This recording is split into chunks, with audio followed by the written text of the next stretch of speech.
Hi, my name is Katie Wright, and I am a history major from Pensacola Christian College. And today, January 17th, 2018, I'm interviewing Mr. Oral J. Godby. Mr. Godby is a World War II veteran, and he has offered to tell me his story, so I'm super excited to jump in and ask you a lot of questions today. Where were you born? Where are you from originally? I was born in Kentucky on a farm 40 miles out in the country from nowhere. I lived there for 19 years.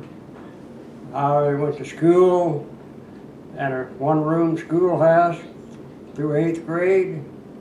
Finished 8th grade, went to high school, and graduated from high school 1942. And I don't think I have to tell you what was going on in 1942, but World War II was going full swing.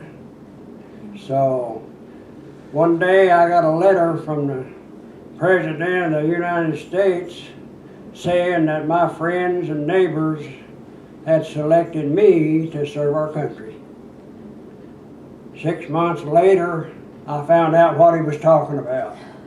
I was taking basic training, Camp Polk, Louisiana, in the swamps of Louisiana. So from there, we took our basic training there through time to maneuvers and all that stuff, getting ready to go overseas. And they taught us real good. And we were taught, the guy asked me the other day, was you taught to kill? I said, I was taught to protect myself and pursue my enemies. So that we did. And 1944, they sent all of the privates and PFCs to England to get ready for the D-Day invasion. That was to take place on June 6, 1944. So it so happened that I was on furlough at the time to ship everybody out, and I got to stay for a little longer, take my training all over again with filling up my outfit. And we went overseas in 1944, November. We landed in England. There we camped out in a tent camp they had set up, and we stayed there until our equipment caught up with us to go as a unit across the channel into France. But while we were there, they told us there had been a breakthrough in Belgium. So that was what you know it as the Battle of the Bulge, probably. That is not the proper name for it. It is the Ardennes Forest.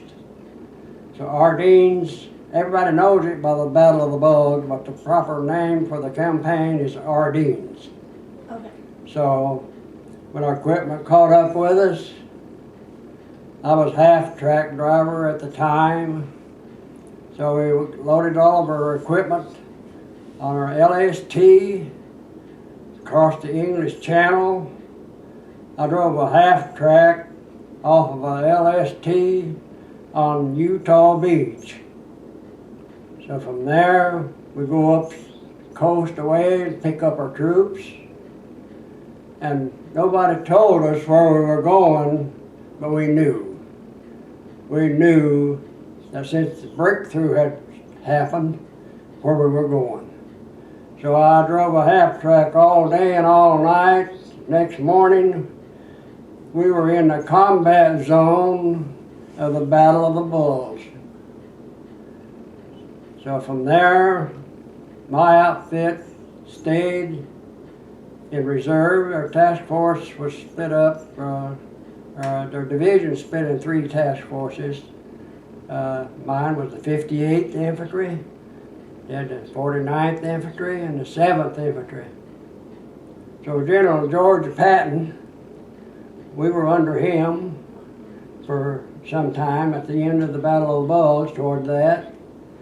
So he put one of our task forces on the line. My task force is behind them. Why they never called us in, I don't know, but they got caught in a pocket of trap, in other words, surrounded. Took a lot of casualties, people killed, wounded, prisoners. Took our prisoners out and shot them. Took the clothes off of them, put them on themselves. Come back through the lines just as though they was an American soldier. But when an American soldier's going the wrong way in a battle, there's something wrong.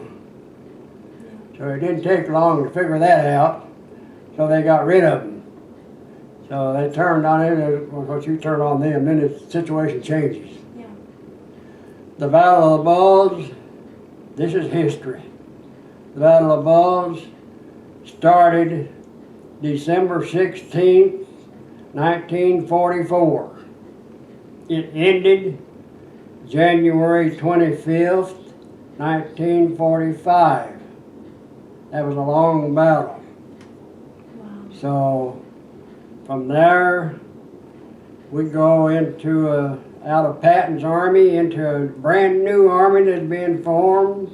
General George Simpson was the general of the new army that was being formed. So he says, when I get enough troops together to make an army, and we're going to make a dawn attack. Every people in our outfit's going to make a dawn attack. And that we did. In February 26, 1945. But on the way of us coming from the Battle of the Bulge into Holland, we had to stop over for the night. So when you stop over like that, you got to set up your positions, protect yourself, and all that stuff. I said, it's almost dark. I could hear, sound like an airplane coming, sound like it was missing. But I looked up in the sky up there, I could see it. Went on by, over us, a little farther, run out of ammo, dropped, exploded, blew up.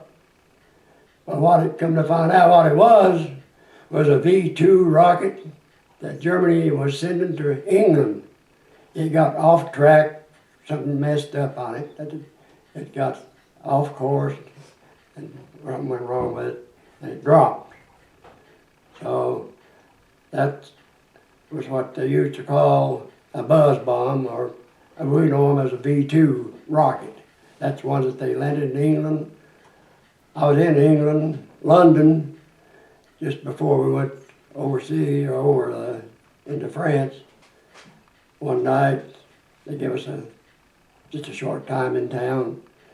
And one of those rockets landed about 2 blocks down the road from where we were staying and blew about a half a block up.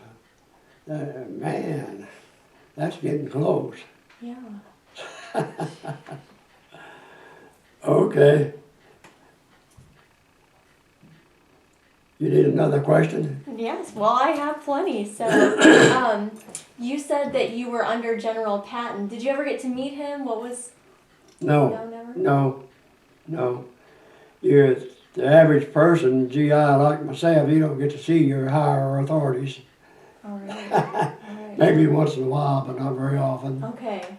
All right. Well, that's crazy. Like, that's awesome, because he was such a great general. So I just wondered if you'd ever met him before. No. But going back to your childhood, did you come from a big family at all? I came from a big family, going there and bring up the book and laying on the table Sunday. And 9 in the family. Wow. 6 boys and 3 girls. Wow. Bring me that book laying on the table there. I'll show it to you. Right. And we were raised on a farm. And of course, I had one daughter, one sister that was older than me. she passed away just a couple of months ago, and she would have been 96, but she was 95. I'll show you right here. Okay. There is my brothers and sisters. Wow. Very cool. Did you like coming from a big family? I'm right there. That's awesome. We turn it around so see it right there. What was it like growing up in a big family? Did you like it a lot? I had to, Well, that's true. but of course, me being the oldest boy, I went with my dad to the field to work. Everywhere he went, he thought I had to go with him. So I worked in the field all the time. I was doing man's work in the field from the time I was 10-year-old on up till out of high school. So that there's only 4 left in this family today. Okay. 3 boys and a girl is what's left of us. Okay. So that then we had to work. Went back then. You had nothing push button deal you have today.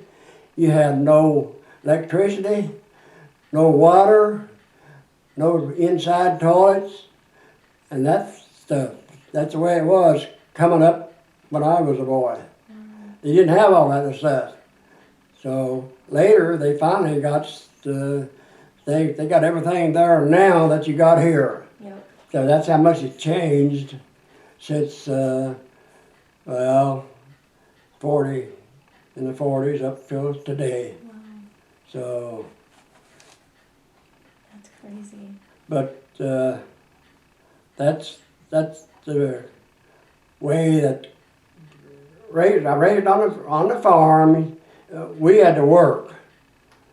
All the kids, when they got big enough to work, we had to go to the field to work. Like in the summertime, we grew corn and wheat and that sort of thing. But we lived off the land, in other words. Mm-hmm.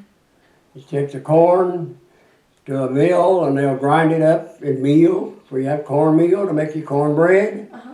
And the wheat, you take that to a mill, they grind it up and make flour from that wheat. And we bring that home, and then we have cornbread and biscuits. Hey, that sounds good. Very good. So when you got the letter that you were going to be drafted, essentially, what did you think? Like, what was going through your mind when you got that letter? Well, I guess I think, why me? Yeah.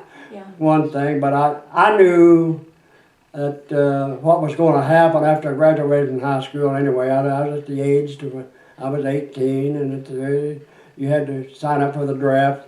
The draft included everybody from 35-year-old down to 18. So when come time for me to sign up, like I said, and went in, I was 19 when I went to Camp Polk, Louisiana, where we took our training, our basic training. We had people there that they showed us the ropes. The guy out here had asked me one time, just recently, after I got back from the honor flight, said, "Were you taught to kill?" I said, "I was taught to do that and take care of myself and pursue my enemy." I said, "Well, this is war. What are you supposed to do when there's a war?" This was World War II. We were surrounded on all sides of this country during World War II, and from the Pacific side to the Europe. And then was a rough time going. But at the end of when the war ended, there was 16 million service people in uniform.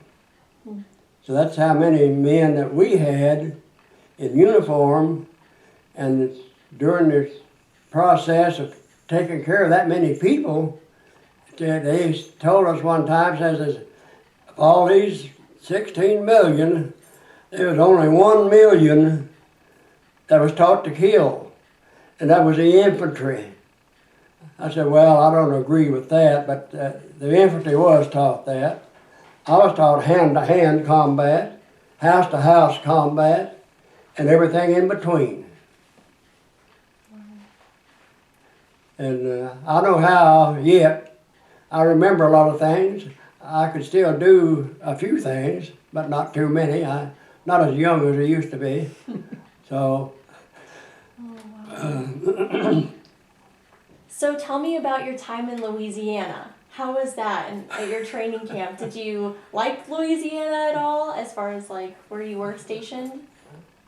Well, I never did like Louisiana too well, because I guess because of the Army, the federal government owned all that land, you know, that the camp was, and we had to, that's where we took our training. Mm-hmm. We go out there and you do your real thing there just as though it was real.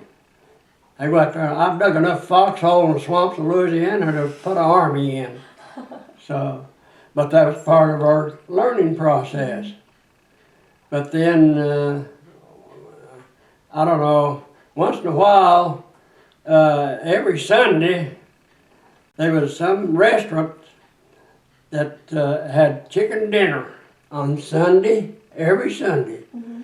So, well, me and my buddy, we'd go down to that restaurant on Sunday. We waited till after everyone else had got through. We started like at 10 o'clock, and we waited till about 1 or 2 o'clock before we go in, where everybody's cleared out a little bit to get a chicken dinner. All right. That we did.